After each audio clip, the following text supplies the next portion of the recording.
श्री कृष्ण भगवान कहते हैं कि वक्त से जीता या हारा नहीं जा सकता, वक्त से तो बस सीखा जा सकता है।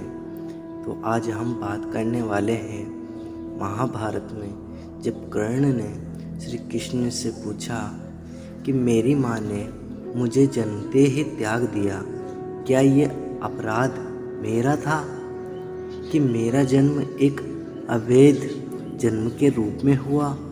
द्रोणाचार्य ने मुझे शिक्षा देने से मना कर दिया क्योंकि वो मुझे क्षत्रिय नहीं मानते थे। क्या ये मेरा कसूर था?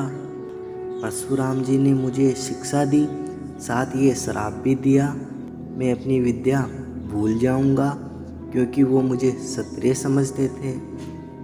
भूलवश एक गौ मेरे तीर के रास्ते में आकर मर गई और मुझे गोवंश का श्राप मिला। द्रौपदी के स्वयंवर में मुझे अपमानित किया गया क्योंकि मुझे किसी राजघराने का कुलीन व्यक्ति नहीं समझा गया। यहाँ तक कि मेरी माता कुंती ने भी मुझे अपना पुत्र होने का सच अपने दूसरे पुत्रों की रक्षा के लिए स्वीकारा। मुझे जो कुछ मिला दुर्योधन की दया स्वरूप मिला। तो क्या ये गलत है कि मैं दुर्योधन के प्रति अपनी वफादारी रखता हूँ? श्री कृष्ण मंद मंद मुस्कुराते हुए बोले, हे कर्ण, मेरा जन्म जेल में हुआ था। मेरे पैदा होने से पहले मेरी मृत्यु मेरा इंतजार कर रही थी। जिस रात मेरा जन्म हुआ उसी रात मुझे मेरे माता पिता से अलग होना पड़ा। तुम्हारा बचपन रथों की धमक, घोड़ों की हिनहिनाहट वो तीर कमान के साये में गुजरा। मैंने गायों को चराया और गोबर को उठाया। जब मैं चल भी नहीं पाता था तो मेरे ऊपर प्राणघातक हमले हुए। कोई सेना नहीं, कोई शिक्षा नहीं, कोई गुरुकुल नहीं, कोई महल नहीं। मेरे मामा ने मुझे अपना सबसे बड़ा शत्रु समझा। जब तुम सब अपनी वीरता के लिए अपने गुरु व समाज से प्रसन्नता पाते थे, उस समय मेरे पास शिक्षा भी नहीं थी।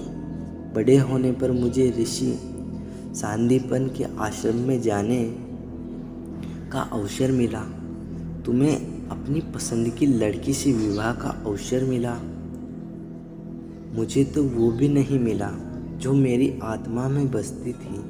मुझे बहुत से विवाह राजनीतिक कारणों से या उन स्त्रियों से करने पड़े जिन्हें मैंने राक्षसों से छुड़ाया था। जरासंध के प्रकोप के कारण मुझे अपने परिवार को यमुना से ले जाकर सुदूर प्रांत में समुद्र के किनारे बसना पड़ा। दुनिया ने मुझे कायर कहा। यदि दुर्योधन युद्ध जीत जाता तो विजय का श्रेय तुम्हें ही भी मिलता, लेकिन धर्मराज के युद्ध जीतने का श्रेय अर्जुन को मिला। मुझे कौरवों ने अपनी हार का उत्तरदायी समझ लिया। हे कर्ण, किसी का भी जीवन चुनौतियों से रहित नहीं है। सबके जीवन में सब कुछ ठीक नहीं होता। कुछ कमियां अगर दुर्योधन में थी तो कुछ कमियां युधिष्ठिर में भी थी।